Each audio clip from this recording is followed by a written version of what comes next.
Hey fans, welcome to Weekend Wrap, our look back at the full MLS weekend, a full slate of games for the first time in 3 weeks. Jonah Friedman here with armchair analyst Matt Doyle. And Matt, we'll start with the Sunday matinee, Chicago hosting New York. Chicago did what they always do to New York. They beat them pretty badly there. It was 3-1, should have been 4-1. Damaduro had a goal disallowed, did cross the line. I think we'll probably see that in instant replay later this week.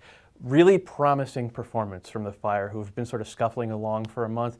Chris Rolfe got on the field for the last 25 minutes or so, made a huge difference, and Patrick Nyarko didn't win Player of the Week, but he did get my vote. I thought he was spectacular. He was really showing that he can be a creative force. And then number 2 on Saturday afternoon, El Capitan was up for grabs in the Texas Derby. And for anyone who doesn't believe that this rivalry is for real, take a look at this game. It had a little bit of everything. It had missed chances, it had crazy goal line clearances, and had a little bit of controversy at the end. And from the get-go, it looked like disaster struck early again for Dallas, who are down 7 starters. And in just the 3rd minute, Will Bruin getting credit for a goal that basically rebounded off him from Hernan Pertuz trying to clear it. But from that point on, Dallas really buckled down. Jackson and Fabian Castillo really trying to spread the width on that field and really causing some problems. Schellas Hyman later said that this is one of the best performances he's seen from this team that seems to be snake-bitten. And then right after the second half, Dallas finally got the equalizer they were needing. Jackson with the putback off a Scott Seeley miss. Scott Seeley started this game. That lets you know how down on their luck Dallas are.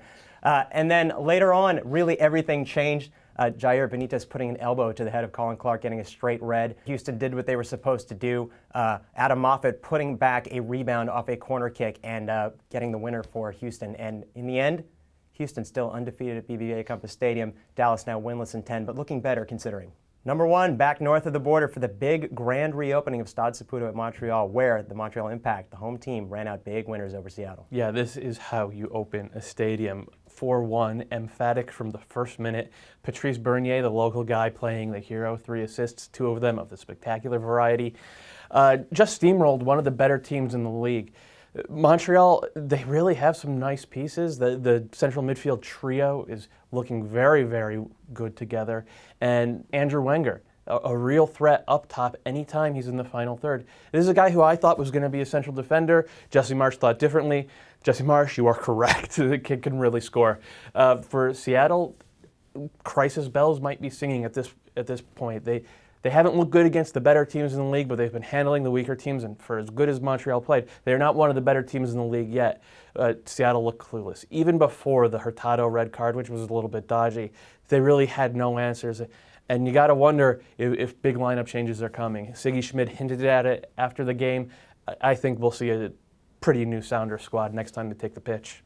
Taking a look at our top 3 performers of the weekend, it was all about the numbers. Fabian Espindola with a brace, Patrick Nyarko with a goal and assist, and Player of the Week, Patrice Bernier with 3 assists. For Espindola, what stood out to me, and really what stood out for the entire RSL team, was that they played with joy again. This is a team for the past few years.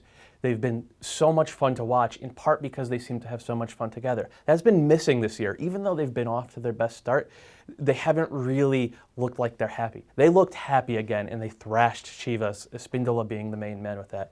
With Nyarko, as I said, he's just a creative force. He's far and away the league leader in chances created from the run and play. He's far and away the league leader in putting his teammates into position to score, and he leads the league in big chances created. Guys are literally walking the ball into the net when he's involved. And seeing him get a goal of his own, that's got to put a smile on Frank Lopez's face. And with Bernier, it's a storybook beginning to the Stade Saputo era. I think everybody wants to see local products do well, and you don't get more local than Patrice Bernier in Montreal. Seeing him put his stamp on a game like that, play really just rugged but thoughtful 2-way central midfield play, it was pretty much perfect for Montreal. And we have to give an honorable mention as well to Kyle Beckerman, the stalwart D-mid for RSL, involved in all 3 plays leading to the goals in that game. We saw a lot of the internationals come back and struggle this week, but Beckerman and Will Johnson as well were both super for the RSL side.